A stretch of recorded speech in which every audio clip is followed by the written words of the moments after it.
Well, I'm Alan Dale from Gale Force Winds. I want to tell you, I'm having a wonderful time here. The Association of Allied Health Professionals. This is the We Are Here podcast, and I want to tell you, these folks sure are here. They're making a big difference in the healthcare system of Newfoundland and Labrador. It takes a lot of people to make this whole healthcare system work, and a lot of the occupations and professions are somewhat misunderstood, and that's what we're here to talk about. Some of those professions that are really making a big difference. And on that note, why don't we introduce ourselves and tell us what we do. So we'll start with you. My name is Jane Bowering, and I'm an audiologist, and I'm going into my 16th year practicing. And my name is Carrie Vautour. I'm also an audiologist, and I have been practicing for 15 years. Wow, you guys work together? And where do you work together? Where do you apply this profession? We work at the Janeway, but though it's housed in a pediatric hospital, we see adults as well. Okay. Yeah. You know, audiologists, I think most people would probably know what it is that you do, but maybe there's intricacies of your profession that we really don't quite understand unless you've touched and felt it or needed hearing aids or some help there. So why don't you sort of break it down? What's an audiologist? For sure. So audiologists, within what we're able to do within our scope of practice is actually a lot more than a lot of people realize. So a lot of people think, you go for your hearing test and then you go for your hearing aids. They don't really realize the age at which you can go for those things. So we see all ages from brand new babies with their newborn hearing screenings all the way up to we have 100-year-old patients. We don't just do hearing aids as well. We do tinnitus stuff, so ringing and buzzing sounds in the ears, provide support for that. There's also the piece of vestibular, or your balance system. So your inner ear and your balance system. Your balance system is actually part of your inner ear. So we do assessments of the balance system as well. We do implants, so not just hearing aids, but implantable technology to help you hear as well. Well, what must it be like, for you day in and day out when you help somebody and they all of a sudden they can hear again or hear clearer, or when you know that they walked out of the office or they've been back in a couple of weeks and you've made a difference in their life, that down deep inside. What does that feel like? Emotional and really good. Yeah, that's probably why we do it. Yeah. That's one of the biggest benefits, whether it's I think the youngest patient that I ever fit was 2.5 months old. So that's a little baby who's hearing for the first time. It's emotional, and then there's adults as well. So it's a really cool career in the fact that you can help all the ages, like Carrie said, and we get to do that where we work. So it's pretty special. Talk to me about sort of the importance of hearing and why we should really pay attention to that. Oh, 100%. So we use hearing all day, every day. It is one of our main forms of communication. As you lose your hearing, as an adult, when you lose your hearing, it has impacts on your cognition, has impacts on your quality of life, on your mental health. At the end of the day, those things are really important to helping you continue on in your day-to-day activities. Yeah. Too often I've had friends and colleagues, they say, I think I should get my hearing test. I think I should get my hearing test. And what would you say to somebody that's always saying this? They know that there's something going on, but there's this sort of reluctance, right? What would you say to them? Statistics are right, and still right. I think that it takes about 7 to 10 years before an adult acknowledges their hearing loss enough to seek out help. But one of our goals really as audiologists is why wait too? Just for the assessment. It doesn't mean you have to purchase hearing aids or do anything like that. We get our eyes checked very often. We go to the dentist very often. Audiology kind of falls by the wayside until you really need it, but there is that benefit of having a baseline and getting your hearing checked maybe every 2 years or something like that. We're here for the monitoring as well, because even for adults, early identification is key. Right. So you've both been in the profession now 16 and 15 years, so we'll call it 3 decades combined effort in the profession.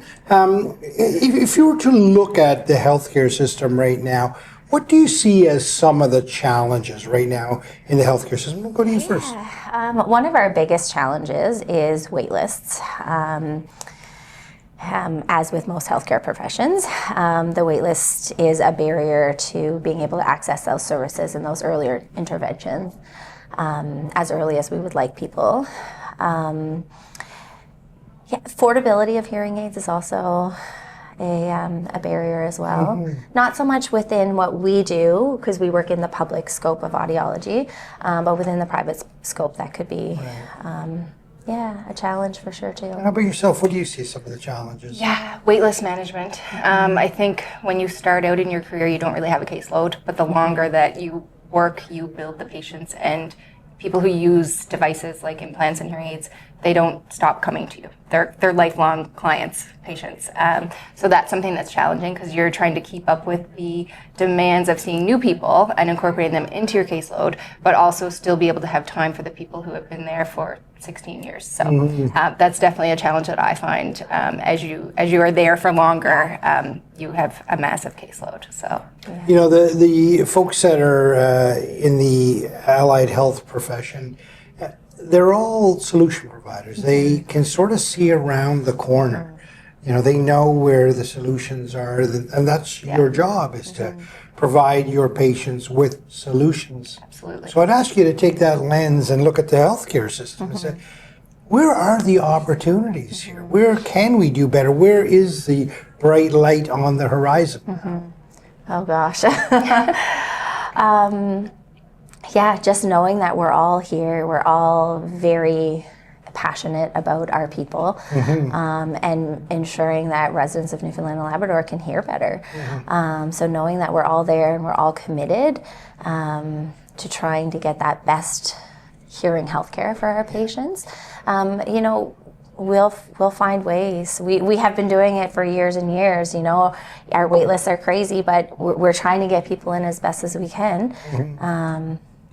Where do you see the opportunity? Technology always helps. So one thing that's happening right now in our positions is that they're developing a new like records management system, like a new portal, and I think that, you know, has promised to help people you know, select appointments and be reminded about appointments a little bit easier, to prevent no-show rates, because no-shows can be quite high in the public system, and I think that's true for most hospitals. So being able to better use our time so that maybe we have less of a no-show rate when we have such long wait lists. Yeah, being able to sort of balance our schedules a little bit better so that we can see more people. Yeah. Staying on the technology side for a second, you must see some rapid advancement in technology. That must be exciting. How do you keep up with it? It's really hard to keep up with it. Just in the 15 years, I look back and I think about hearing aids that I provided to people 15 years ago, and I'm like, oh my gosh, those have nothing. Those were wonderful technology 15 years ago. And then now I'm like, oh my gosh, I would never fit anything like that. That's so dated. It's really hard. Every 18 months there's something new. It's really hard to keep on top of it, but you know, lots of education and lots of opportunities to learn from the different hearing aid companies. It must be baked into your DNA to be lifelong learners in this field, because things are rapidly changing.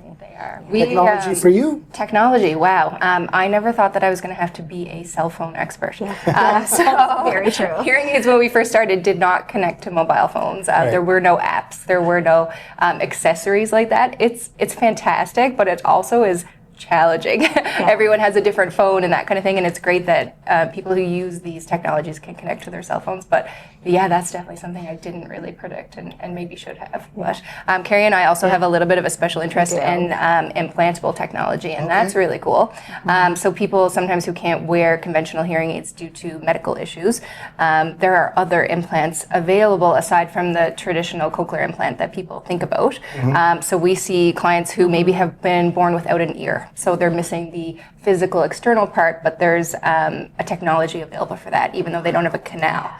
So technology for us is pretty cool, and we both kind of share that. So wow, that is exciting, eh? So you know, there's the challenges, the opportunities, and you know what I really enjoy when you come to an event like this, you've got such a collision of ideas when people get into that room and collaborate. Everybody looking at the healthcare system from a different lens, a different perspective, but so willing to share their ideas. What are you getting out of the conference? What are you excited about? Oh, it's so nice to meet all the other healthcare professionals that we may not interact with on a daily basis. We're a little bit isolated within our department. We don't go on rounds on the floor. So it's really nice to, talk to them, see what things they're struggling with, and what things that they're finding is helpful for them that maybe we can bring to us, and just knowing that we all share common goals.